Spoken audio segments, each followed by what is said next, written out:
Hello दोस्तों, क्या हाल है। तारीख 6 अगस्त 2024, दिन मंगलवार, हिंदी तिथि द्वितीया। और आइए बात करते हैं आज के मुख्य समाचार में देश भर की तमाम बड़ी खबरों पर नजर डालते हैं। देखिए, आज के दिन को एक तो हिरोशिमा दिवस के रूप में मनाते हैं, क्योंकि आज ही के दिन 1945 में द्वितीय विश्व युद्ध के दौरान अमेरिका ने पहला परमाणु बम गिराया था जापान पर। लिटिल बॉय उसे नाम दिया गया। और दूसरा परमाणु बम नागासाकी पर 9 अगस्त 1945 को गिराया था। चलिए आगे बढ़े खबरों में। देखिए, खबर ट्विटर पर ट्रेंड हुआ, 21 अगस्त भारत बंद। आखिर पूरा मामला क्या है। दरअसल हाल ही में जो सुप्रीम कोर्ट ने SC/ST आरक्षण में आरक्षण यानी सब कैटेगरी में जो रिजर्वेशन का फैसला दिया था, तो उसके खिलाफ अब विरोध किया जा रहा। उत्तर प्रदेश से मायावती, चिराग और चंद्रशेखर तक इसके विरोध में उतरे और 21 अगस्त को भारत बंद का ऐलान भी किया है। देश के कई दलित संगठन भी इस फैसले का विरोध कर रहे हैं। चलिए अगली खबर देखिए। महंगाई से आम आदमी को अभी नहीं मिलने वाली है राहत, क्योंकि भारतीय स्टेट बैंक SBI ने फाइनेंशियल ईयर 2025 में भी 5% के आसपास महंगाई रहने का अनुमान जताया है। अभी शक्कर में मांग देखी जा रही, खाद्य तेलों में तेजी है, दलहन भी काफी मजबूत है, दालों में कटत बढ़त दिख रही है और चावल सामान्य भाव पर है। वैसे अभी हमारे पड़ोसी देश बांग्लादेश में जो हिंसा का माहौल चल रहा है, इस वजह से भी भारत के कारोबार पर असर दिख सकता है और कपड़े समेत कई सारे प्रोडक्ट्स महंगे हो सकते हैं, क्योंकि बांग्लादेश में हिंसा के माहौल के मद्देनजर अब बांग्लादेश भारत के बीच व्यापार भी ठप पड़ चुका है। दोनों देशों के बीच कई आयात निर्यात में असर दिख रहा है, जैसे मसाले, जूट, प्राकृतिक रबर, खाद्य तेल, सब्जी तेल वगैरह, इन चीजों पर असर पड़ सकता है। और देखिए, भारत बांग्लादेश के बीच चलने वाली ट्रेनें भी बंद कर दी गई है। कई सारी पैसेंजर और गुड्स ट्रेनें फंसी हुई है। बांग्लादेश में भारी हिंसा के बीच एयरलाइन कंपनी इंडिगो और एयर इंडिया ने अपनी उड़ानें भी रद्द कर दी है। और इतना ही नहीं, बांग्लादेश का ये विरोध प्रदर्शन हिंदुओं के लिए भी बढ़ चुका है। यहाँ कई मंदिरों पर कट्टरपंथी ने तोड़फोड़ की। हिंसा के बीच 2 हिंदू पार्षदों को भी मार डाला। अब इन गंभीर हालातों को देखते हुए प्रधानमंत्री नरेंद्र मोदी ने हाई लेवल मीटिंग बुलाई। इस मीटिंग में रक्षा मंत्री राजनाथ सिंह, गृह मंत्री अमित शाह भी मौजूद रहे। भारत सरकार का कहना है कि बांग्लादेश के हालातों पर हमारी नजर है। और इसी बीच बांग्लादेश की प्रधानमंत्री शेख हसीना से भारत के NSA यानी कि राष्ट्रीय सुरक्षा सलाहकार अजीत डोभाल ने मुलाकात भी की।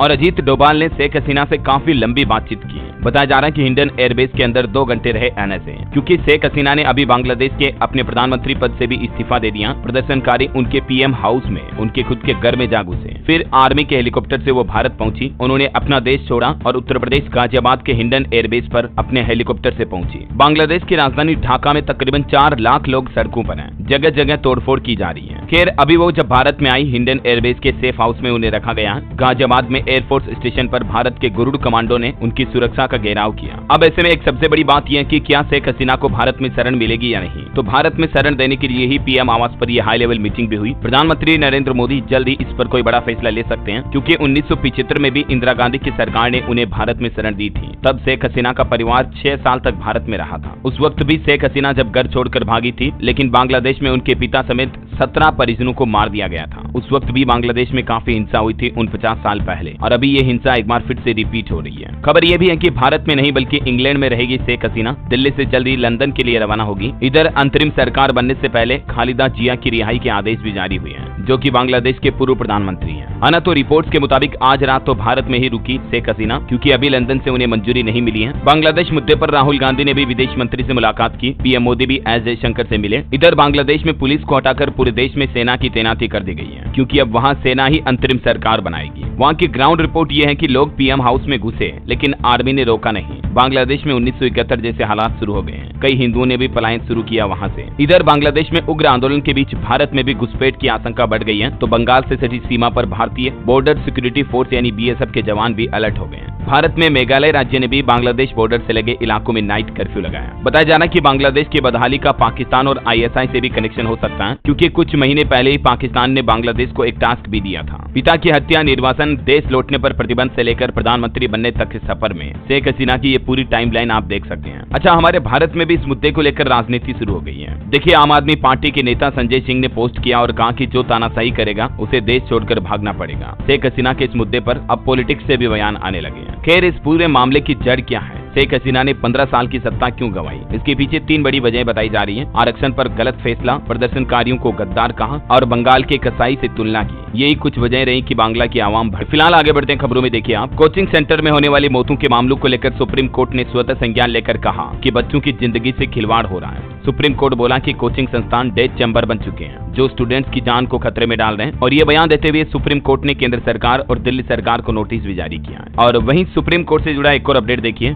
यूपी मदरसा बोर्ड एक्ट संवैधानिक है या असंवैधानिक है, इस मुद्दे पर भी सुप्रीम कोर्ट में अगले सप्ताह सुनवाई होगी। चलिए खबर है दोस्तों, जम्मू कश्मीर में अनुच्छेद 370 हटाए जाने की 5वीं वर्षगांठ थी कल, और इस मौके पर बताया जा रहा है कि कश्मीरी नेताओं को नजरबंद किया गया। महबूबा मुफ्ती ने दावा किया कि मुझे हाउस अरेस्ट किया और एक दिन के लिए जम्मू कश्मीर अमरनाथ यात्रा को भी रोका गया। पीएम मोदी ने कहा कि जम्मू कश्मीर और लद्दाख में नए युग की शुरुआत हुई है। आर्टिकल 370 हटने की 5वीं बरसी पर बोले प्रधानमंत्री नरेंद्र मोदी। वैसे इन 5 सालों में जम्मू कश्मीर में क्या बदलाव देखने को मिले? देखिए, आतंकी घाटी से जम्मू शिफ्ट हुए, पत्थरबाजी भी 99% कम हुई, एक भी कश्मीरी पंडित की वापसी नहीं हुई। 5 वादे जो आज भी अधूरे पड़े हैं जम्मू कश्मीर में 370 हटने के बाद ये पूरे होने थे। कश्मीरी पंडितों का मुद्दा, बेरोजगारी, आतंकवाद, विधानसभा चुनाव और उद्योग धंधे बढ़ाना। खैर, हमें उम्मीद है दोस्तों की सरकार जल्द ही जम्मू कश्मीर और लद्दाख की तरफ देखेगी और इन लोगों के वादों को पूरा करेगी। और एक बड़ी खबर है कि जम्मू कश्मीर में 370 हटने की बरसी के दिन 5 आतंकवादियों को गिरफ्तार किया गया। अनंतनाग में 3 और पुलवामा में 2 आतंकी अरेस्ट हुए। जम्मू के राजौरी अखनूर में घुसपैठ की कोशिश नाकाम हुई। चलिए अगली बड़ी खबर देखिए, DRDO 200 अस्त्र मार्क 1 मिसाइल बनाएगा। वायुसेना ने प्रोडक्शन क्लियरेंस दिया। 110 किलोमीटर इसकी रेंज होगी। 2900 करोड़ के प्रोजेक्ट को 2022-23 में मंजूरी मिली थी और इससे भारतीय सेना की ताकत तो बढ़ेगी ही, साथ ही डिफेंस के सेक्टर में भारत और मजबूत होगा, एक्सपोर्ट भी बढ़ेगा, है ना। चलिए अगली खबर देखिए, अग्निवीरों की शहादत पर कारगिल पैकेज भी देगी राजस्थान सरकार। पत्नी को मिलेंगे 25 लाख, 25 बीघा नहरी जमीन, सरकारी नौकरी और माता पिता को भी मिलेंगे 5 लाख रुपए। यानी राजस्थान सरकार केंद्र सरकार से काफी अलग सुविधाएं देगी। कारगिल पैकेज के तहत राजस्थान सरकार ने अग्निवीरों के लिए ये 3 विकल्प पेश किए हैं और इस पैकेज में ये चीजें भी शामिल होगी। इसका भी फायदा मिलेगा अग्निवीरों को। जो अग्निवीर स्थायी विकलांग हो जाएंगे उनके लिए भी ये 2 विकल्प जारी किए हैं राजस्थान सरकार ने। और शहीद अग्निवीर के परिवार को क्या मिलेगा? केंद्र सरकार अभी 1 करोड़ रुपए देती है, लेकिन राज्य सरकार इसमें काफी अलग प्रावधान रखे हैं। ये देख सकते हैं आप राजस्थान सरकार के कुछ बड़े फैसले अग्निवीरों को लेकर, है ना। चलिए ओलंपिक पर कुछ अपडेट देखिए दोस्तों। ओलंपिक में सेमीफाइनल में पहुंची टीम इंडिया की हॉकी टीम। खिलाड़ी गुरंचट सिंह के घर पर जश्न का माहौल देखा गया। पंजाब के हैं ये, क्योंकि आखिरकार भारतीय हॉकी टीम 44 साल बाद जो फाइनल में पहुंचने उतरेगी। आज नीरज चोपड़ा पर भी नजर रहेगी। भारत का पेरिस ओलंपिक में प्रतियोगिताओं के 11वें दिन मंगलवार का कार्यक्रम कुछ इस प्रकार रहेगा। दिन में 1:30 बजे टेबल टेनिस का मैच होगा। 1:45 बजे नीरज चोपड़ा पर नजर रहेगी देशवासियों की। फिर विनेश फोगाट और भारत वर्सेस जर्मनी के बीच सेमीफाइनल होगा। हालांकि एक दुख भरी बात है दोस्तों, चोट के निशान की वजह से निशा दहिया की जीत छीन ली गई। क्वार्टर फाइनल में आखिरी 33 सेकंड में वो हारी, तब वह 8-2 से आगे थी, फूट फूट कर रोई। खैर, निशा दहिया ने हार कर भी देशवासियों का दिल जीत लिया, क्योंकि चोट लगने के बावजूद उन्होंने मुकाबला नहीं छोड़ा और आखिरी तक लड़ती रही। ये वाकई में भारत की पहलवान नहीं बल्कि शेरनी है। वैसे भारत के लिए ओलंपिक में एक और गर्व की बात है, मनु भाकर इस ओलंपिक की क्लोजिंग सेरेमनी में भारत की ध्वजवाहक होगी। पेरिस ओलंपिक में इन्होंने 2 मेडल जीते हैं। 11 अगस्त को ये सेरेमनी। चलिए दोस्तों आगे बढ़ते हैं खबरों में। देखिए, वक्फ एक्ट पर गरमाई सियासत। कांग्रेस भी बोली कि बदलाव हमें स्वीकार्य नहीं है। जेडीयू में भी उठे विरोध के स्वर। अभी 2 दिन से रिपोर्ट चल रही कि सरकार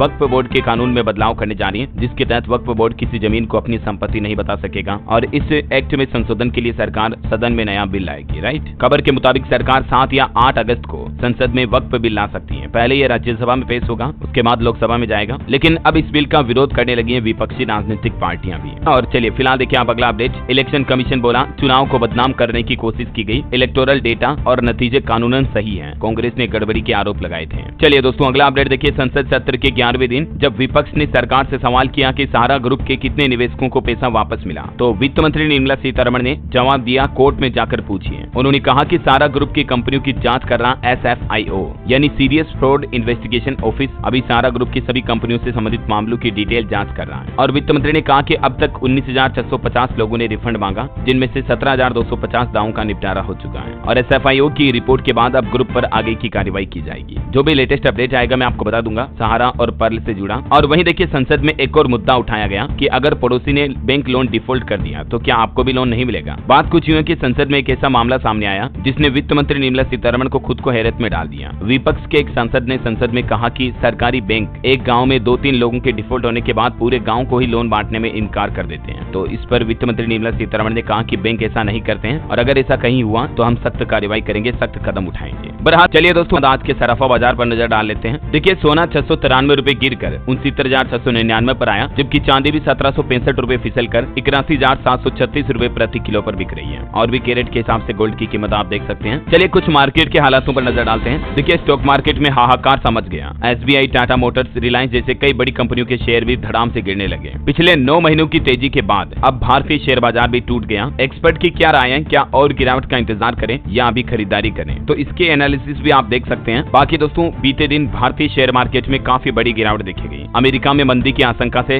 भारत का सेंसेक्स 2222 अंक गिरा। Total market cap 16 lakh crore से भी ज्यादा घटा। जापान का स्टॉक मार्केट भी 12.5% तक टूटा। न सिर्फ हमारे भारत में बल्कि दुनिया भर के शेयर मार्केट में सुनामी से आ गई है। और इस शेयर मार्केट में बड़े क्रेज के पीछे 5 बड़े कारण बताए जा रहे हैं। निवेशकों के 10 लाख करोड़ रुपए डूबे टोटल। इन 5 कारणों में दोस्तों एक तो अमेरिका में मंदी का खतरा है, ईरान इजराइल का तनाव चल ही रहा आपको बताइए, जापान का येन भी काफी संकट में है और कुछ एक्सपर्ट का यह मानना है कि बाजार का अधिक मूल्यांकन है, मतलब शेयर मार्केट ओवर वैल्यूड है और हाल ही में जो कुछ कंपनियों के नतीजे आए काफी कमजोर रहे। तो ये वजह की मार्केट में सेलिंग देखी गई और इतनी बड़ी गिरावट आई है एकदम से। और स्टॉक मार्केट के इन हालातों पर आनंद महिंद्रा ने भी निवेशकों को सलाह दी और कहा कि लॉन्ग टर्म के लिए खेलें, क्योंकि 9 सालों बाद जो मार्केट में अभी महाखौफ दिख रहा है, मानो स्टॉक मार्केट का बबल अब फूटने लगा है। कोरोना काल के दौरान भी इतना डर नहीं था। भारत में 500 शेयरों में लोअर सर्किट लगा है और इंडिया विक्स, जिसे शेयर बाजार में डर का मीटर कहा जाता है, जो बाजार में व्याप्त भय को मापता है, इसके ग्राफ में सोमवार को सबसे बड़ा उछाल देखा गया अगस्त 2015 के बाद सिंगल डे में। देख सकते हैं आप इंडिया विक्स में 42% की तेजी देखी गई, जो कि स्टॉक मार्केट के लिए सबसे बड़ा खतरा है। और खबरें तो ये भी हैं कि अमेरिका में 2008 से भी बड़ी मंदी आ सकती है। ये वजह की सेंसेक्स और निफ्टी में खलबली सी मची है। खैर, इन हालातों के बीच कुछ कंपनीज के नतीजे देखिए आप। ओएनजीसी को पहली तिमाही में 9,936 करोड़ का मुनाफा हुआ। एयरटेल को पहली तिमाही में 4,160 करोड़ का मुनाफा हुआ। टाटा केमिकल्स का मुनाफा भी 68% घटकर 190 करोड़ रुपए रहा। और खबर है 70 साल की उम्र में चेयरपर्सन पद छोड़ेंगे गौतम अडानी। 2030 की शुरुआत में अपने बेटों और चचेरे भाइयों को सौंपेंगे कंपनी की कमान। वहीं इंडिगो की घरेलू उड़ान में भी अब आपको बिजनेस क्लास फैसिलिटी मिलेगी। इसकी शुरुआत करने जा रही कंपनी दिल्ली मुंबई रूट से है। और सेबी ने म्यूचुअल फंड के कुछ नियमों में भी बदलाव किया है, जिसके चलते गड़बड़ घोटाला करने वालों पर अब सख्त कार्रवाई होगी। हालांकि ये नए नियम 1 नवंबर 2024 से लागू होंगे और एक विशल ब्लोवर सिस्टम बनाया जाएगा।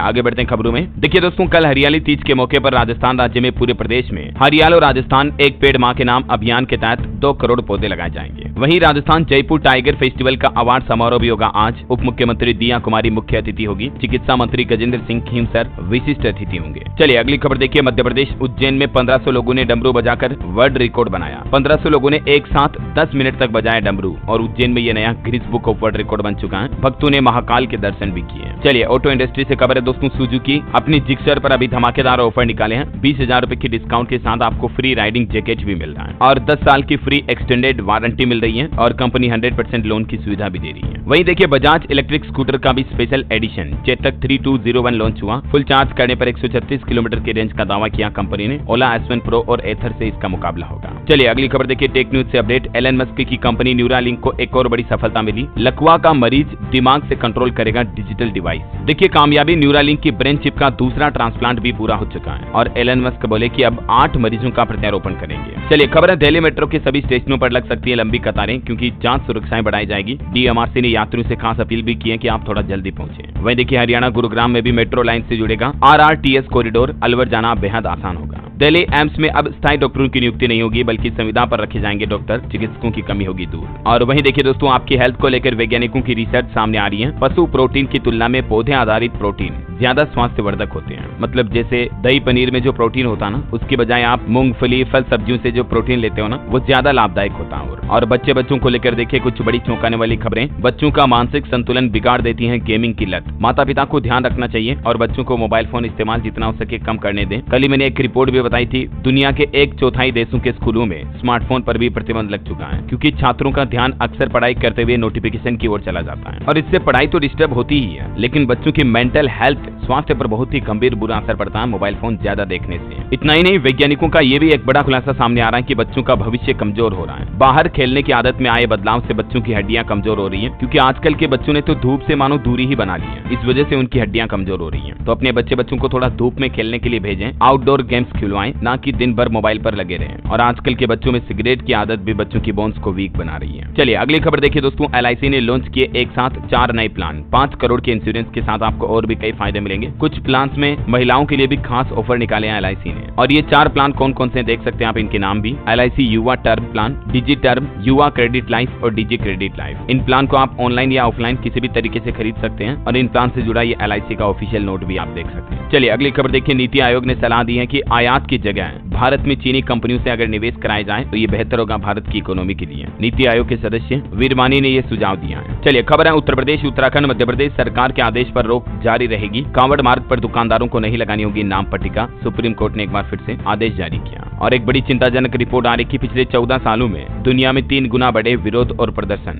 भारत में भी अभी 3-4 साल पहले सबसे बड़ा किसान आंदोलन रहा, आपने देखा होगा 2020 के दौरान। अभी बांग्लादेश में भी विरोध प्रदर्शन चल रहा, तो इसी बीच ये रिपोर्ट सामने आ रही है, जनरल नेचर में प्रकाशित हुई है ये। चलिए अगली खबर देखिए, iOS यूजर्स के लिए व्हाट्सएप ला रहा नया अपडेट, ग्रुप चैट पर कर सकेंगे ये सारे काम। दरअसल ये नए फीचर के जरिए आप व्हाट्सएप ग्रुप पर इवेंट क्रिएट कर सकेंगे, जैसे गूगल मीट वगैरह में होता ना, वैसे ही। चलिए खबर दोस्तों, बोनस शेयर पर सेबी ने बड़ा ऐलान किया, निवेशकों को इससे बड़ा फायदा होगा। मौजूदा नियम क्या है बोनस शेयरों को लेकर, और अभी सेबी इन बोनस शेयरों में ये बदलाव करने जा रही है, T+2 सिस्टम वगैरह को लेकर, है ना। चलिए खबर है दोस्तों, मुकेश अंबानी इसी महीने 29 अगस्त को करेंगे रिलायंस एजीएम की मीटिंग, और इसमें कई बड़े ऐलान होंगे, कंपनी का फ्यूचर प्लान भी सबके सामने रखेंगे। और देखिए प्रधानमंत्री नरेंद्र मोदी ने इलेक्ट्रॉनिक्स निर्यात में भारत की प्रगति की सराहना की, क्योंकि आंकड़े देखिए जरा, बहुत ही अच्छी रिपोर्ट सामने आई है। भारत का इलेक्ट्रॉनिक्स निर्यात दुनिया के टॉप 3 देशों में शामिल हो चुका है, मतलब भारत बहुत सारे इलेक्ट्रॉनिक चीजों का एक्सपोर्ट करने लगा है। पीएम मोदी बोले कि साकार हो रहा मेक इन इंडिया का सपना। चलिए खबर है, जम्मू कश्मीर को लगा 1.19 लाख करोड़ का जैकपॉट, और इससे तकरीबन 4.5 लाख लोगों को नौकरी मिलेगी। बताया जा रहा है कि जम्मू कश्मीर में 5 सालों में 370 हटने के बाद इतने करोड़ों के निवेश के प्रस्ताव तो मिले हैं, लेकिन ये निवेश अभी तक भी इंप्लीमेंट होने के लिए ग्राउंड लेवल पर रेडी नहीं है। चलिए खबर देखिए, 35,000 छात्रों के लिए हुंडई फाउंडेशन ने खोला खजाना, 100 स्कूलों में लगवाए RO. Hyundai motor India foundation की तरफ से महाराष्ट्र के गढ़चिरौली में ये धर्म का काम किया गया। और बड़ी खबर देखिए आप, पूरी तरह बदल जाएगी आयुष्मान योजना, मिडिल क्लास लोगों को भी मुफ्त में मिलेगा इलाज, करोड़ों लोगों को इससे फायदा होगा। अभी आयुष्मान योजना को लागू हुए 5 साल बीत चुके हैं, और अब सरकार इस योजना में कुछ प्रमुख बड़े बदलाव की तैयारी कर रही है, जिससे कि देश के गरीब तबके के साथ साथ मिडिल क्लास और हर कैटेगरी के लोगों को फ्री इलाज मिल सके। अब देख सकते हैं इसमें सरकार क्या बदलाव करने की तैयारी कर रही है, जल्दी कुछ नए बिलों का भुगतान भी होगा। और भारत की इकोनॉमी यानी अर्थव्यवस्था पर भी एक अच्छी खबर आ रही, देखिए आप, डेलोइट ने भी अब भारत का लोहा माना, कहा कि फाइनेंशियल ईयर 2025 में 7 से 7.2% रह सकती है देश की जीडीपी। चलिए खबर है दोस्तों, देश की राष्ट्रपति द्रौपदी मुर्मू 5 से 10 अगस्त तक फिजी, न्यूजीलैंड और तिमोर लेस्टे की यात्रा पर रहेंगी। कुछ रिपोर्ट्स देखिए, जून में 8.1% रहा पूरे साल के लक्ष्य का राजकोषीय घाटा। भारतीय रिजर्व बैंक आरबीआई ने साल 2014 से लेकर अब तक 78 शहरी सहकारी बैंकों के लाइसेंस रद्द किए। और वहीं आईपीएस अधिकारी दलजीत सिंह चौधरी को बीएसएफ का अतिरिक्त प्रभार दिया गया। झारखंड सरकार की एक नई योजना देखिए, मुख्यमंत्री मैया सम्मान योजना शुरू की है महिलाओं को वित्तीय सहायता देने के लिए। ये योजना वैसे आधिकारिक तौर पर तो 16 अगस्त 2024 को झारखंड के मुख्यमंत्री हेमंत सोरेन द्वारा शुरू की जाएगी। इस योजना के तहत लाभार्थी महिलाओं को 1,000 रुपए हर महीने दिए जाएंगे। योजना का उद्देश्य क्या है और इस स्कीम से जुड़ी डिटेल्स भी आप देख सकते हैं स्क्रीन पर इन पॉइंट्स में, है ना। चलिए अगली खबर देखिए, केरल के वायनाड लैंडस्लाइड की जिस शख्स ने सूचना दी उसकी भी मौत हो गई, उसकी भी बॉडी मिली है। अब तक इसमें टोटल 387 लोगों की जान जा चुकी है। हालांकि वायनाड में अब वापस इतने दिनों बाद स्कूल खोले गए। चलिए खबर है, दिल्ली के मंत्री मनीष सिसोदिया को फिर लगा बड़ा झटका। सुप्रीम कोर्ट में सुनवाई 7 दिन के लिए टाली गई। दोनों पक्षों ने अपनी दलीलें रखी। ईडी ने भी कहा कि मनीष सिसोदिया के खिलाफ मामला मनगढ़ंत नहीं है। शराब नीति घोटाले में उनकी मिली भगत के हमारे पास सबूत हैं। मनीष सिसोदिया 17 महीनों से जेल में बंद है। इधर सीबीआई की गिरफ्तारी के खिलाफ केजरीवाल की याचिका भी खारिज हो गई। हाईकोर्ट ने कहा कि ऐसा नहीं लगता कि उनकी गिरफ्तारी बिना वजह हुई है। चलिए अगली खबर देखिए, मुंबई की सभी 36 सीटों पर चुनाव लड़ेगी आम आदमी पार्टी। मुंबई कार्यालय में इसकी तैयारियां भी शुरू हुई। वहीं आम आदमी पार्टी सरकार को सुप्रीम कोर्ट से एक और बड़ा झटका लगा। उपराज्यपाल एमसीडी में एल्डरमैन नामित करने के लिए सरकार की सलाह मानने को बाध्य नहीं है। ये सुप्रीम कोर्ट की तरफ से बड़ा फैसला सुनाया गया। मतलब एमसीडी में सीधे पार्षद नियुक्त कर सकते हैं अब एलजी के पास ये पावर रहेगी। सुप्रीम कोर्ट ने कहा कि पार्षदों को मनोनीत करने के लिए दिल्ली सरकार से सलाह लेना कोई जरूरी नहीं है। चलिए अगली खबर देखिए, उत्तर प्रदेश को सौर ऊर्जा से जगमग करेंगे 30,000 सूर्य मित्र। केंद्र सरकार का प्लान है देश भर में 1 करोड़ सोलर रूफटॉप लगाने का उद्देश्य, और इसी उद्देश्य को पूरा करने के लिए यूपी में अब सरकार सोलर मित्र की नियुक्ति करने जा रही है, जो लोगों के घरों में सोलर प्लांट लगवाने के लिए उनकी पूरी मदद करेंगे, उन्हें गाइड करेंगे, है ना। और वहीं देखिए दोस्तों, आगरा के ताजमहल में घुसकर एक महिला ने मुख्य गुंबद पर फिर से भगवा लहराया। सावन सोमवार पर गंगा जल भी चढ़ाया। सीआईएसएफ ने दौड़ा कर पकड़ा उसको। ऐसी घटनाएं आए दिन होती रहती है। अब ताजमहल की सुरक्षा भी बढ़ा दी गई है। अब पर्यटकों को 3 लेयर सिक्योरिटी से गुजरना होगा। गंगा जल चढ़ाने के बाद सख्तियां और ज्यादा पाबंद कर दी है। इससे पहले भी आपको पता होगा 2 युवकों ने ताजमहल में मकबरे पर गंगा जल चढ़ाया था, ओम का स्टिकर वगैरह चिपकाया था, क्योंकि हिंदुओं का यह दावा है कि ये तेजो महालय शिव मंदिर है। खैर इस पर कोर्ट में अभी डिस्प्यूट चल रहा है। फिलहाल देखिए आप अगला अपडेट, रजिस्ट्री के लिए भागदौड़ खत्म हुई। ई रजिस्ट्री लागू करने वाला उत्तर प्रदेश देश का दूसरा राज्य बन चुका है। अभी तक ये सुविधा सिर्फ महाराष्ट्र राज्य में थी, लेकिन अभी आप यूपी में भी कंप्लीटली ई रजिस्ट्री करा सकते हैं। योगी सरकार की तरफ से ये नई फैसिलिटी को मंजूरी दे दी गई है ना। चलिए खबर है दोस्तों, राजस्थान में फिर महंगी होगी बिजली। ऊर्जा मंत्री हीरा लाल नागर ने दिए रेट बढ़ाने के संकेत। अभी पिछले महीने तो फ्यूल सरचार्ज बढ़ाया था। अच्छा, वैसे राजस्थान सरकार की इस योजना के बारे में आपने देखा या नहीं? बेटी के जन्म पर मिलेगा 1 लाख का सेविंग बॉन्ड। राज्य सरकार ने लाडो प्रोत्साहन योजना शुरू की है। जन्म से लेकर बेटी के 21 साल होने तक 7 किस्तों में अलग अलग टुकड़ों के रूप में ये धनराशि मिलेगी। किस हिसाब से इसका पूरा डाइवर्सिफिकेशन भी आप देख सकते हैं, कब कब ये धनराशि मिलेगी, है ना। राजस्थान जयपुर में देखिए एक अनोखी घटना हुई। महिला ने 4 बच्चों को जन्म दिया। सांस लेने में तकलीफ के चलते इन्हें NICU में भर्ती किया गया। हालांकि अभी तक बच्चे स्वस्थ हैं। 2 लड़के और 2 लड़कियां हैं। और देखिए बाड़मेर शहर से निकली कांवड़ यात्रा, जगह जगह लोगों ने फूल बरसाकर स्वागत किया। भोलेनाथ के जयकारे भी गूंजे। छत्तीसगढ़ में भी कल सोमवार को पहली बार कांवड़ियों पर हेलीकॉप्टर से पुष्प वर्षा की गई। भोरमदेव में मुख्यमंत्री ने खुद कांवड़ यात्रियों का स्वागत किया। वैसे छत्तीसगढ़ में एक बड़ा खुलासा सामने आ रहा। 100 महिलाओं से 1 करोड़ की ठगी की गई। एक दलाल ने महिलाओं को चांसे में लेकर उनके दस्तावेज डॉक्यूमेंट ले लिए और फिर माइक्रो फाइनेंस बैंक से लोन निकाल कर फरार हो गया। ये मामला सामने आया छत्तीसगढ़ के गरियाबंद जिले का। तो माताएं बहनें ऐसे हर किसी को अपने कागजात ना दें। और वहीं देखिए खबर, छत्तीसगढ़ में बंदी रहेंगी फिलहाल स्टील प्लांट। डिप्टी CM से मुलाकात के बाद भी बात नहीं बन पाई। 7 दिनों से 150 फैक्ट्रीज बंद पड़ी हैं, ताले लगे हैं। बिजली वगैरह महंगी होने के चलते ये बंद कर रखे हैं। और वहीं छत्तीसगढ़ में संविदा कर्मचारियों ने 27% वेतन बढ़ोतरी की भी मांग की। बिलासपुर में केंद्रीय स्वास्थ्य मंत्री प्रताप राव से मुलाकात हुई और नियमितीकरण यानी रेगुलर करने समेत इनकी 18 सूत्री मांगे हैं टोटल। और वहीं देखिए छत्तीसगढ़ में अब रात 12 बजे तक होटल बार खोलने की मांग की गई। बार एसोसिएशन ने मुख्यमंत्री से मुलाकात की, लेकिन फिलहाल अधिकारी बोले कि समय संशोधन पर अभी विचार नहीं है। चलिए खबर है दोस्तों, उत्तर प्रदेश में लखनऊ, अयोध्या, प्रयागराज और गोरखपुर समेत कई ट्रेनों का रूट बदला। काफी ट्रेनें निरस्त भी हैं। तो यात्रा करने से पहले आप भी नया टाइम टेबल चेक कर लें। और देखिए आप श्री कृष्ण मंदिर तोड़ने के बाद अब विग्रह आगरा मस्जिद में दफनाया। इलाहाबाद हाईकोर्ट में अब आगरा की जामा मस्जिद के ASI सर्वे की भी मांग की हुई। मथुरा मामले में भी सुनवाई शुरू हुई। और वहीं देखिए उत्तर प्रदेश में लोकसभा चुनाव के बाद आज पहली बार अयोध्या आएंगे मुख्यमंत्री योगी आदित्यनाथ। दर्शन पूजन करेंगे और समीक्षा बैठक भी होगी। वहीं देखिए दोस्तों उत्तराखंड केदारनाथ में रेस्क्यू ऑपरेशन के 5वें दिन 1401 यात्रियों को निकाला गया। उत्तराखंड में सरकार की एक और बड़ी घोषणा देखिए, पूर्व सैनिकों और उनके आश्रितों को घर के रखरखाव के लिए भी 1-1 लाख रुपए मिलेंगे। CS की तरफ से ये निर्देश जारी किए गए। और उत्तराखंड के मुख्यमंत्री पुष्कर सिंह धामी ने AI मिशन की शुरुआत भी की है। सेंटर ऑफ एक्सीलेंस बनाने की भी घोषणा की है। चलिए खबर है दोस्तों, हिमाचल प्रदेश के 222 टॉपर्स को मुख्यमंत्री के हाथों सम्मान मिलेगा आज मंगलवार को। अमर उजाला मेधावी छात्र सम्मान समारोह में सम्मान होगा। वहीं देखिए कड़ी सुरक्षा के बीच आज से शुरू होगी बूढ़ा अमरनाथ यात्रा। जम्मू से रवाना होगा पहला जत्था। वैसे जम्मू कश्मीर में अभी 3 दिन बादल फटने की भी चेतावनी और बाढ़ का भी अलर्ट है, तो सावधान रहिएगा। चलिए हरियाणा राज्य सरकार के फैसले देखिए आप। कच्चे कर्मचारियों को बड़ा झटका लगा। कैबिनेट में नहीं लाई गई पॉलिसी। अग्निवीरों को 10% आरक्षण देने को मंजूरी मिली। किसानों से आबियाना वसूली भी बंद की गई। वैसे किसानों को कल ही हरियाणा सरकार ने तोहफा दिया था, मैंने आपको बताया भी था। 133 करोड़ रुपए कर्ज यानी कि लोन माफ किया जाएगा हरियाणा में किसानों का। विधानसभा चुनाव से पहले CM नायब सैनी ने कुरुक्षेत्र में ये बड़ा ऐलान किया और कहा कि अब राज्य में सभी फसलों पर MSP पर खरीदारी होगी। किसानों को ये बड़े तोहफे मिले हैं। वहीं देखिए गुरुग्राम में स्वास्थ्य मंत्री ने किया SNCU का उद्घाटन। एक बार में 14 बच्चों का उपचार होगा। और महेंद्रगढ़ में हरियाणा राजस्थान पुलिस मिलकर अपराध की गतिविधियां रोकेगी। दोनों राज्यों के पुलिस थानों के WhatsApp ग्रुप कॉमन बनाए गए। चलिए खबर है दोस्तों, पंजाब में सितंबर में होंगे पंचायत चुनाव। राज्य सरकार ने हाईकोर्ट में जानकारी दी। 1 साल पहले खत्म किया था कार्यकाल। और देखिए बिहार में समस्तीपुर और दरभंगा में भी मेट्रो ट्रेनें चलाने की मांग की गई। रेल मंत्री से मिली सांसद सांभवी। वही खबर है दोस्तों, राजस्थान में प्रवासी श्रमिकों के लिए अच्छी खबर देखिए, अब उनका भी बनेगा राशन कार्ड। जो बाहर के श्रमिक रहते हैं वो भी ई-मित्र कियोस्क पर जाकर अपना राशन कार्ड बनवा पाएंगे, है ना। और राजस्थान में शिक्षा भूषण सम्मान पुरस्कार के नियमों में भी बदलाव किया। अब 15 लाख से 1 करोड़ रुपए तक इस पर खर्च किए जाएंगे। नए नियमों के मुताबिक अब भामाशाह राज्य स्तर पर सम्मानित हो सकेंगे। और वहीं देखिए हरियाणा में गौशाला को गाय के लिए 600 और प्रति नंदी के लिए 800 रुपए मिलेंगे। हरियाणा सरकार की तरफ से किसानों के लिए ये भी बड़ी घोषणा की गई है, गौशाला पालकों के लिए मतलब, है ना। चलिए कुछ एजुकेशनल खबरें देखते हैं। देखिए एक तो बिहार में सिपाही भर्ती एग्जाम को लेकर प्रशासन ने चेतावनी जारी की है कि पेपर लीक की अफवाह उड़ा सकते हैं अपराधी। EOU ने अलर्ट जारी किया। और राजस्थान में देखिए 1014 असिस्टेंट इंजीनियर और 43 सहायक सांख्यिकी अधिकारी की भर्ती सूचनाएं जारी हुई। आप RPSC के पोर्टल पर चेक कर लीजिएगा रिक्रूटमेंट की ज्यादा डिटेल। वहीं राजस्थान में क्लर्क जूनियर असिस्टेंट भर्ती के लिए भी एग्जाम सिटी स्लिप जारी हुई।